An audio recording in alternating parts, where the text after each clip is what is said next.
is Balin. It's a water-based grain filler. Normally it takes about at least 2 coats of the stuff, especially in this porous wood like ash. This is just a plastic applicator for Bondo. Go ahead and spread yourself a thin layer across the area. Scrape off all the excess. Just run it at about a 45-degree angle to get it deep into those pores.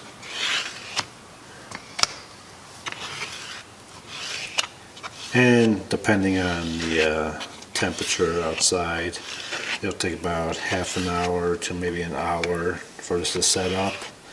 Then you're ready to sand and go ahead and put your second coat on. It's usually pretty ready quick. I already feel it hardening up, so it doesn't take too long. I ended up grain filling this 3 times, sand in between each time. I did 120 for the first 2 coats. The last coat I ended up doing 220 on. Then after that, go ahead and just wipe it down. What I use is denatured alcohol. You can use mineral spirits also, but I like the alcohol. It dries quicker, so you can go ahead and work with it quicker. It seems the mineral spirits will tend to hang around on it a bit. So now it's ready for staining here. I decided to go, I'm going to end up going with a bright orange in here. The top, I decided to go with like a blood orange. I want to do a deep orange with some red in there. So I really want that F-hole to kind of pop out from it. So I'm going to do orange here, that blood orange on top. That should be beautiful together. All right. Now that I'm done with my grain filler, I put 3 coats on. I ended up sanding it back. Now I'm ready to apply my color. The stuff I use is trans tint. And this comes in a liquid form. It's just a concentrated dye is what it is. This little bottle lasts a pretty long time. The reason I love it, it ends up, you can mix it with water, you can mix it with denatured alcohol, you can mix it in your lacquer, you can mix it in your grain filler. Anything I've mixed it with, I've never had a problem with. You just have to make sure, just mix it up well. I'll be using denatured alcohol because this way I'm not going to raise the grain of the wood. I go ahead and I can apply it, do 2-3 coats, whatever I need to do to get the color I want to achieve, and then it'll be ready for the lacquer same day because it's going to dry so quick. Now, like I said, you can use this in your lacquer also, and I've got some examples behind me I'll show close-ups of. In these examples, all I did was add it to my lacquer. So I'll show you the different type of effect you can get with just putting in your lacquer. And then, well, you'll see how this one's going to be done dyeing the top. And also that Telecaster that was in the picture in the beginning of this series was also dyed. So that'll give you an idea of what it looks like dyed. But you could go either way. You could spray it on or you could dye it, either way. I just want to go, I'm going to go with the kind of a bold color here. I want it to be pretty deep, and that's the reason I'm choosing dye. That's going to save me on lacquer. I could just go ahead and put a few coats of dye on, achieve that dark color, and that way I could just clear right over it then. Here, these 3 are an example of what it looks like if you just add it to your lacquer and go ahead and spray it on. Now these still have to be wet sanded and buffed out, but just to give you an idea. So I just filled it up to the 2-ounce mark. I'm not going to need much in there. I'll go ahead and just put a couple drops in there. Start off with 2, see what that looks like.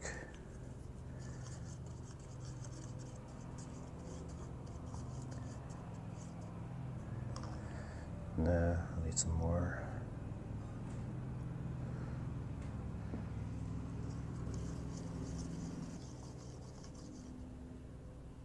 All right, we'll start off with that, see what that looks like.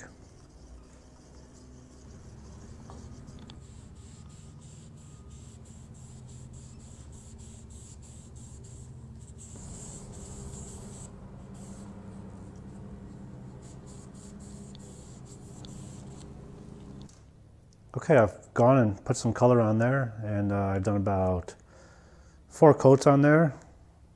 That's about the color I wanted. And then I'm just going to let it set up for a while, probably about half an hour or so, and I'll be ready to go ahead and hit it with some lacquer then. Okay, I've just mixed up some lacquer. I did a 50-50 ratio. I did 50% lacquer, 50% thinner. And then I did go ahead and I added a little bit more orange to the lacquer, because I noticed after I got done staining over here, for some reason the grain filler didn't take it too well, so I wanted to go ahead and add some to my, go ahead and add some color to my lacquer, and I'll spray it up and even it out.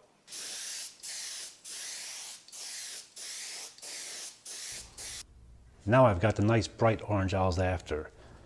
So the reason that I went ahead and I did a 1-to-1 ratio, lacquer to thinner, is because I just want to seal the wood now. And I added the toner to it just to even out the color. I do about 4 more coats probably with undiluted lacquer. I'm just going to put it straight into the gun and spray it now. Give it about 4 or 5 coats. I'll sand it back a little bit to even it out. And then for the final coat, I'll dilute my lacquer again, 50-50, just to get a nice even flow with no orange peel in it. Now I'm finished up with the cavity. I put about 5 or 6 coats of clear on there, let it set for a few days, came back, wet sanded it, polished it up. Now we're ready to glue our top onto the body. The first step I'm going to do is sand this body down. And I'm going to be using this flat beam because you want to make sure that it's nice, flat, and even all the way around. And you don't want to round over the edges either because you don't want to cause any kind of gap there. After I'm done with that step, I'm going to sand the body and I'm going to sand the bottom of our top. Then I've got these little brad nails that I'm going to put in certain locations that are not going to be routed out. So I'm going to put one right here, one up in the horn, then I'll put one down the bottom over here. And the reason I'm doing that is because when I'm about to glue this top on, as soon as you put the glue on here and you apply that top, it's like lube, it just slides, it wants to get away from you. And when you try clamping it in place, it might move on you. So with these little brad nails in place, that's going to ensure that the top's not going to move at all. I'm just going to set these brad nails in with my trim hammer.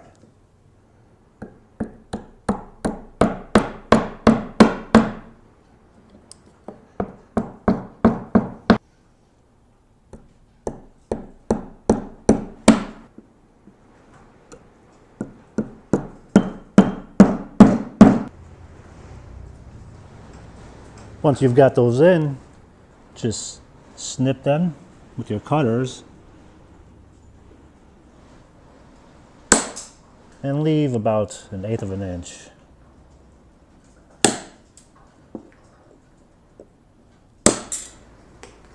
Then grab your top, line up your center marks, make sure everything's centered.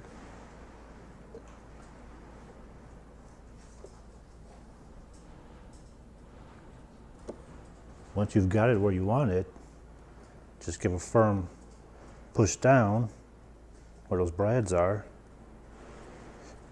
That'll transfer the marks over. Then what I'm going to do is just take it over to the drill press and use a 1mm bit and drill those spots just a little bit. Be careful not to go through the top. Then it'll be ready to apply. Here's a better view of the side of the brad nail and how far I've got it going into the top, just so you have a better understanding. So I've got it going about halfway through there.